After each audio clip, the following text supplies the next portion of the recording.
was originally supposed to be made for NaNoWriMo this year. NaNoWriMo is basically a nano for visual novels, or kinetic novels, to be made within 1 month during March. This one, however, due to circumstances and real life and such, they weren't able to finish. So instead they decided to go all out, and they just finished today on the 25th. Oh yay. And it's not uploaded yet. Oh yay. As you can see, it's gonna be pretty dark. So if you're uncomfortable with death and such, I suggest you stop watching. But before I start, let's take a look at options. Window, check, full screen, all transitions. Let's put this down a little bit.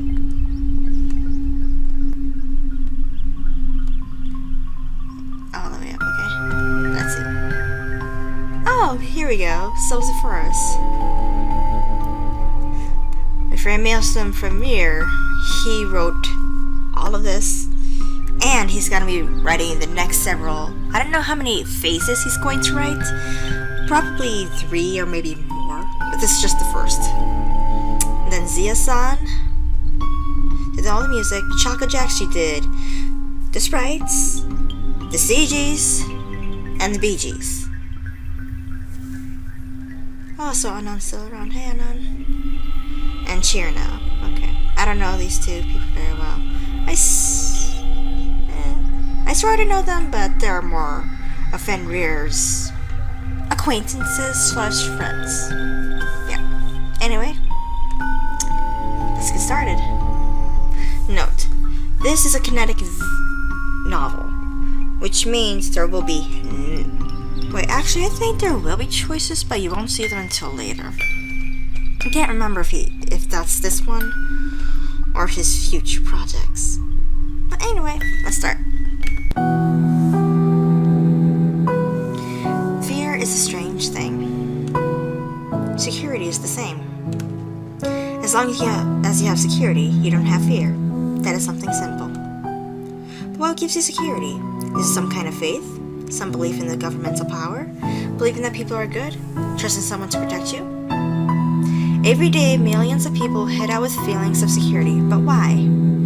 Any time, any day, any moment, their life could be taken from them. There is no such thing as a true security. What those people have is a belief in false protection. Do you know why people can do such things during the day? The reason they have school for kids during the day, but they aren't allowed out at night?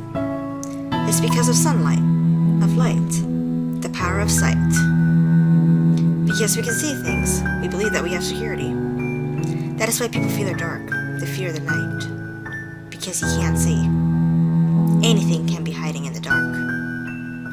People live life smiling. They can run around, work, play, do anything they want without much care, because there is light.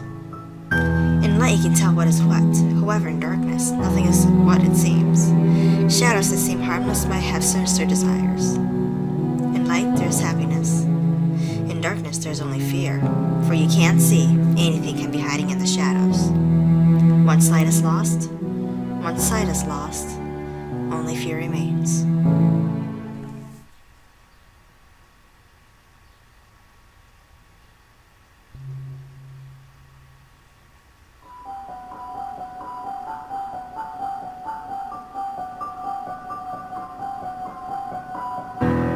I really can't react to this because you already showed me this before.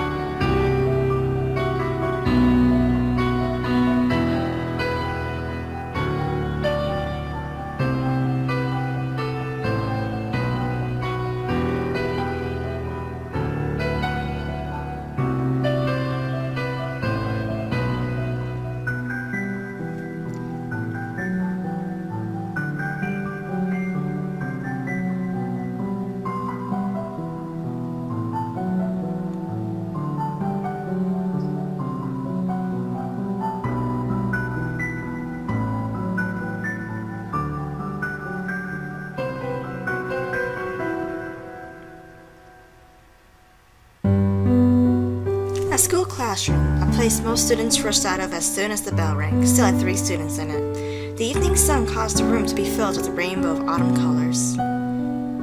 My best friend and I currently sat on 2 of the desks like the delinquents we were. We tried to muffle our laughter as we watched the blind girl in front of us try hopelessly to find her book bag. Alright, I think the main character's a dude. Oh no, I have to do the dude voice, don't I? Shoot. A little to the left. Yep. I forgot that it was a dude. I spoke out the directions as I tried not to laugh. It ruined everything. She'd know that I was misdirecting her. Oh, God, I'm not good at the voices. I am so sorry. This is more of another YouTuber's thing, who I enjoy watching. Haha. The girl standing on the ladder in front of the shelving unit in the back of the room moved a little to the left and began to feel around. Riker. Oh, I think that's the other dude. Oh shit, 2 dudes! Oh, alright, of course there's 2 dudes. But I think there's 3. What's it 4? I think it's 3 or 4.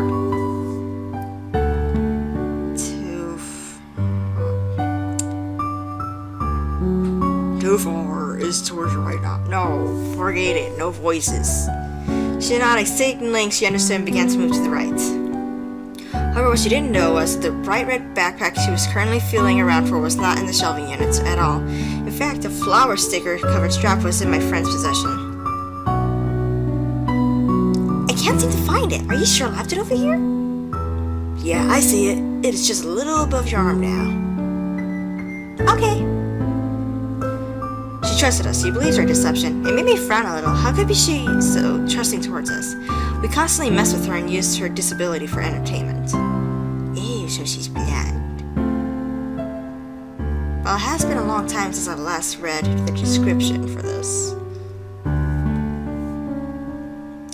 I glanced at my friend. He was snickering. It made me feel a little messed up. I tried to get his attention to express my unease. He shook his head, trying to tell me to let it go. He was having too much fun to stop. He put one finger to his lips, telling me to be quiet.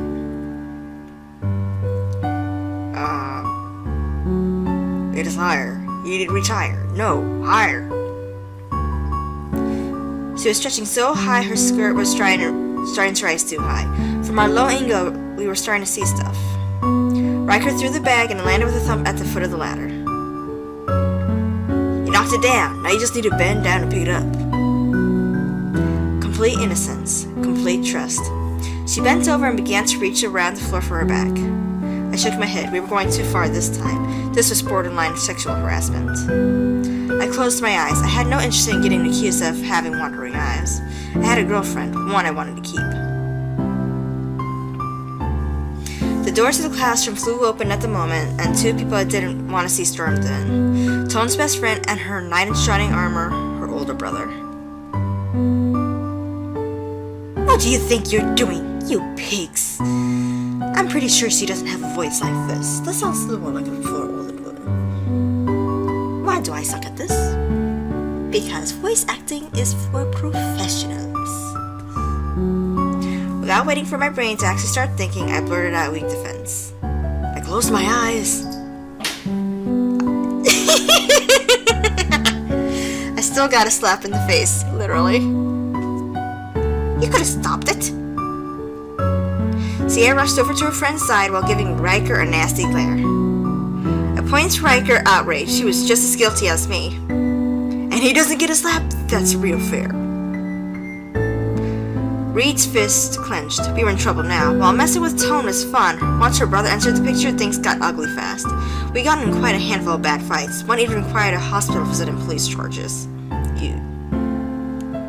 Something that his mother and my parents are very hostile about, believing that I got off easy only because my dad was the arresting officer. Though if they thought I got off easy, they should visit my house. My punishment was brutal. I'm going to kill you guys. Riker pointed at me. Is that it? Throw you in jail? Reed closed the distance between us. Your point, Kogan. I've had it with you. Come on, I'm basically innocent here. was standing so close, his breath was almost on top of mine. He snatched up my collar. It looked like we were going to get into another fight. While I was no weakling, Reed was bigger and stronger than me. As much as I hated to admit, he could clean my clock. You're dead this time, Kogan. I don't care what you bullshit your dad. Fenrir, I'm going to make a list of errors. What you bullshit your dad. What you bullshit your dad. Too bad. What you bullshit your dad. Traceable, you're going to finally get yours. Hey, don't talk about my dad like that. The voice sounded particularly thing. I was getting angry now.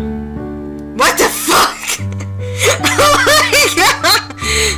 What the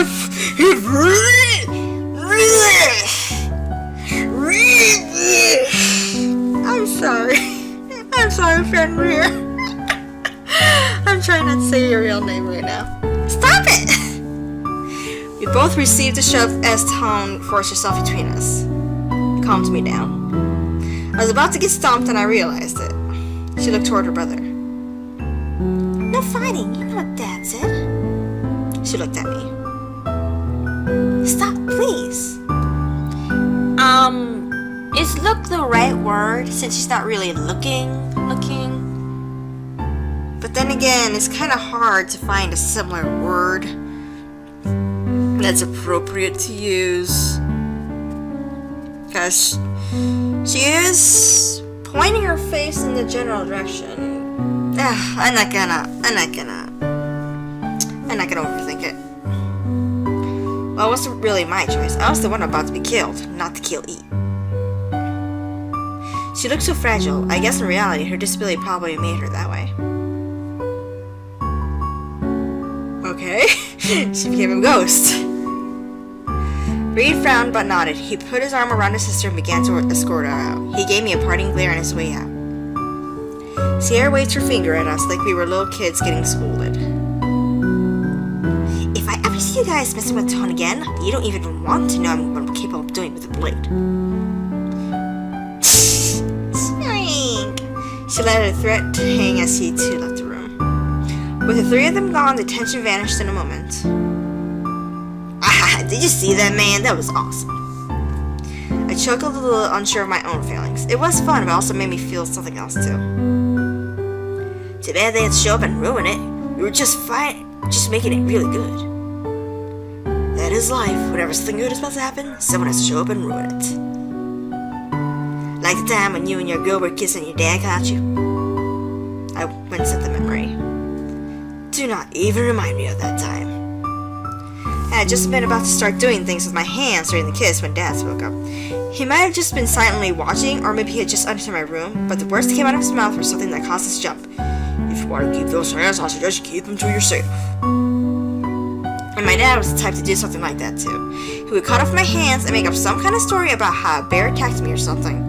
Or maybe he just admitted straight out. No one would ever even convict him. He is, after all, one of the town's most respected people. Don't you admit it?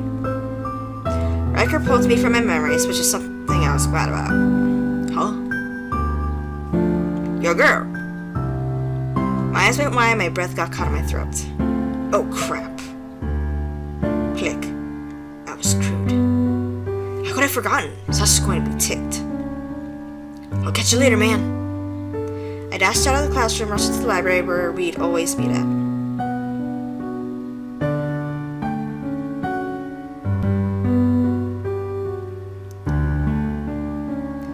You're late. I haven't even reached her yet and she was already scolding me. Late? Mr. Late McLaterton. I stopped running when I reached her and bent over to recover my breath. I wasn't that athletic of a person, so running from one side of the school to the other was enough to make me have to take a breath. I'm sure I look so lame. And stay like that. What? No, you have to stay like that. I traced towards my back and head to look at her, but she quickly protested and put her hands on my head. You have to listen to what I say for the moment. That is your punishment for being so late. I frowned but obeyed. Just how long do I have to stay like this? It kinda hurts.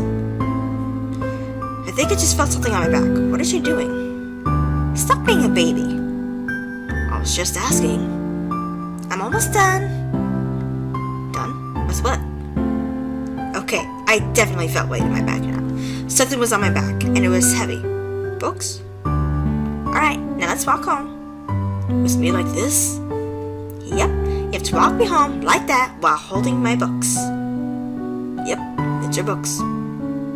What if I drop one? We are history. I narrowly stopped myself from flying up and causing them to fly. What? Just kidding. I couldn't see her face, but I could tell from her tone she was enjoying herself. I'd hope so. That's only if you drop all of them. I gulped. It sounded legit. And so we began our trek towards the entrance of the school. All the while I was worried about one thing. Damn. I gulped as I stared at the stairs. They never seemed so close before. We were on the second floor. My had nemesis appeared. Okay. My had nemesis. Sorry, sweetie. Oh, mischievous, huh? Sorry, sweetie. How's that sound? I heard her voice behind me. What was with the mischievous tone? Ah! Without warning, I received a push from behind. Oh, that's gotta hurt! I suddenly got closer to the stairs, more so than I ever wanted. I saw them up close, only inches away from my face as I tumbled past them. Ow! I rubbed the back of my head. Thank goodness my back that hit the stairs and not my head. But it still hurt when I hit the wall beyond the stairs. Sorry, I just couldn't resist. Now I'm the mad one. She began pouting. But I said I was sorry. Not going to work. She leaned in and put her lips just centimeters from my own. I could feel her hot breath on them. As she just remained there, it drove me mad. It was cruel torture. I started to move a little forward. I wanted to capture those lips. This feels kind of awkward reading in my own natural voice. To pull her into my arms and begin a long session in the stairway. But she is evil! She pulled away! Sorry, this is your punishment too. I wanted to throw my arms up into the sky and cry. This was unfair. This was pure torture. How could she be so heartless? She's supposed to love me. I folded my arms and turned away from her. Stop pouting. She leaned back and gave me a quick peck. Yeah. On the cheek. On the freaking cheek! This is just more torture. Oh, that. It's just too much. I smirked.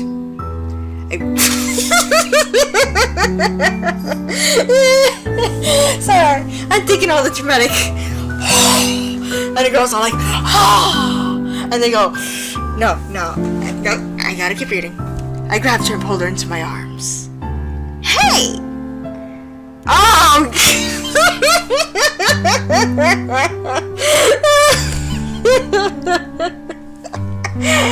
Oh my god!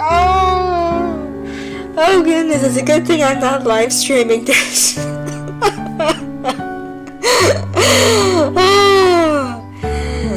Oh, I'm sorry, Alexi.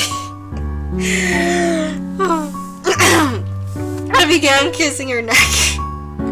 Stop, this isn't supposed to happen. We're on the stairs at school. Don't care. Well, I do. It is your fault. You kept teasing me. Ah, stop. What if someone sees? Reluctantly, I stopped and released Sasha from my grasp. Bad. She raised her finger at me like I was a puppy. She was scolding for taking something they shouldn't. I just shrugged and stood up. Bad. Leaned in and gave her a quick peck in the cheek before running by her down the stairs. And that is even worse! I I turned around to laugh at her as she ran after me. You liked it. Tease. What goes around comes around. Tease me and I'll tease back. Our little games continued until we got to the entrance. Sasha stepped outside into the evening sun. It cast her in an orange glow. She looked like some kind of angel, but that fit perfectly. Work, mouth, work. She was my angel. What are you waiting for? Let's go home. She held her hand out to me. We'd always walk home together that way. It just felt natural to us. It'd be a lie. It'd be a lie. It'd be a lie. To say she wasn't the most important thing in my life, I don't know what I'd do if she wasn't there to take my hand. What are you spacing out for? I smiled at her. Everything just came easy with her. Things just felt right. Nothing bothered me. Stop grinning like an idiot and take my hand. Will these feelings fade away? Will I fall off my cloud? I don't know, but I hope not. I feel alive when I'm with her. I took her hand. I squeezed it lightly, feeling the warmth in her pulse coming from her veins. We were both alive, and we were together. What are you doing? Just thinking about you and how it feels at peace with you around. Gee, stop saying things like that. It's embarrassing. Good. I need water. Can't help it. They just appear in my head and the words fly out without me realizing it. Little does she know I say stuff like that all the time in my head. She let out a sigh and she smiled at me. Smiled at me. Smiled at me. Oh well, it is nice to be fond of her. I couldn't help but observe everything about her as we walked. I always did this. I just watched her as she talked about her day. Every detail about her was interesting. Each little motion she did with her hand as she would animatedly talk to me. The way her body moved and swayed. The way her facial muscles moved. Really? Well, then I'm not a boy, so... Yeah. How her hair blew around in the wind. I could watch her all day long and never get bored. She knew I wasn't a talkative person, so most of the time our walks consisted of me just listening or giving minimal input. I watched her shiver a little in the cold autumn wind. Trying to be like a good boyfriend, I pulled her close and put my arm around her shoulder. I didn't have a jacket, so I couldn't give her anything to keep her warm. The only thing I had was my own body heat. Her expression went from surprised to unsure and then to nervous. Did I do something I shouldn't have? I might have came out a little too strong. Well, a little strong. Oh, wait, am I gonna burp? Nope, gone. You looked cold and I wanted to. I know, you just surprised me a little. It's okay, I feel safe in your arms. I could feel her body against my own. I could feel her heat warming me up. And before I wanted to end, it was over. We had reached the point where we went separate ways. Her house. I don't want to split yet. It is getting late, Evan. I frowned. Sasha's family was strangely afraid of the dark. It was something I didn't understand. But ever since she was a little kid, she was forbidden to be out once the sun set. Even her own parents didn't set foot outside at night. I just don't get it. Don't start this again. I let out a sigh. I didn't want to start anything. I just wanted to spend more time together. Alright, I'll respect it, but I'm not happy about it. I want to see you more. Thank you. I'll see you Monday. She ignored most of what I said. Going to be a long weekend. Your own fault for getting in trouble and being punished. I let out a sigh. I know it is, doesn't mean not to like it. She gave me a quick peck in the lips. Till Monday. I feel like I'm getting punished by you as well. She let out a giggle as she started walking up the stone path to her front door. Maybe you are. I watched her. She gave me one last smile before